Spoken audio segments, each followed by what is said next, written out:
নমস্কার, ডিপিসি ফ্যামিলিতে আপনাদের সবাইকে স্বাগত জানাই। আজ সন্ধেবেলায় আমি আর আমার বর দুজনে মিলে চলে গেলাম একটু কেনাকাটা করতে। বরের কাজ একটু কম ছিল, তাই দুজনে মিলে বের হয়ে গেলাম।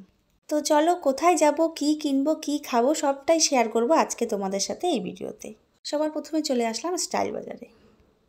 ভেতরে ঢুকে সিঁড়ি দিয়ে সোজা চলে যাব সেকেন্ড ফ্লোরে।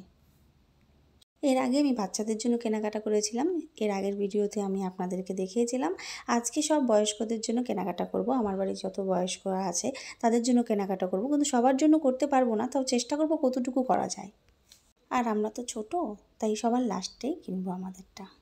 আমার কিছু কেনাকাটা হয়ে গেছে, এখন আমি লাস্টে একটু আমার জন্য কুর্তি দেখছিলাম, যদি একটা পছন্দ হয় তাহলে নিয়ে নিব।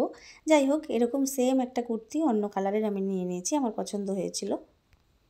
কুর্তির কালেকশানগুলো আমার একটা বেশি ভালো লাগেনি, তাই আমি একটাই কুর্তি নিয়েছি, এমনি রাফ ইউজ করার জন্য। কেনাকাটা শেষ করে সোজা চলে যাব জংশন। এই যে চলে আসলাম জংশনে। এখানে মায়ের মন্দির আছে, খুবই জাগ্রত, আমি তো ভীষণ মানি। মা ছিন্নমস্তক কালী মন্দির। দেখো রাত্রিবেলায় আরও কত সুন্দর লাগছে।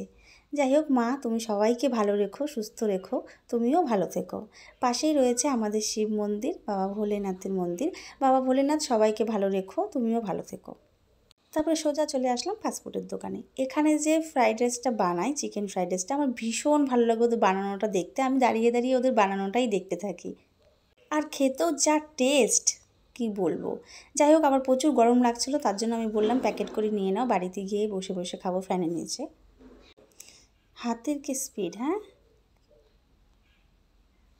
যাই হোক, এই যে প্যাকেট হয়ে গেছে, এবার বাড়িতে যাব, বাড়িতে গিয়ে বসে বসে আরাম করে খাবো, তারপরে তোমাদের সাথে শেয়ার করব আমি কি কি কেনাকাটা করলাম।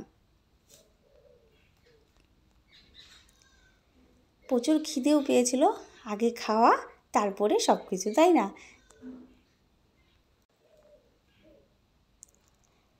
এই যে আমি চলে আসলাম খাওয়া দাওয়ার পরে, এবার আমি তোমাদের সাথে সবটাই শেয়ার করব। তো চলো, সবার প্রথমে মার শাড়িটা দিয়েই শুরু করি। এটা আমার মার শাড়ি, যেহেতু মা বয়স হয়ে গেছে, তো আমি একটু এরকম কালারটাই নিয়েছি, যাতে মাকে ভালো লাগে। আমি একটু দেখে নিচ্ছি কেমন লাগছে আমাকে। এটা হচ্ছে আমার বদ্দি ভাইয়ের শাড়ি, যেহেতু শিলিগুড়ির থেকে আলিপুরে আসে দুদিনের জন্য, তার জন্য ওর জন্য একটা শাড়ি নিয়ে নিলাম। ওর জন্য আমি এই কালারটাই নিলাম, খুব সুন্দর লাগছে।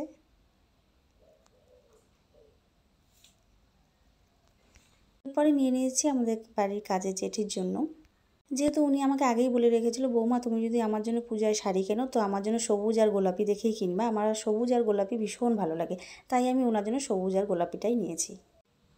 আর এটা আমার বরের জন্য নিয়ে নিয়েছি।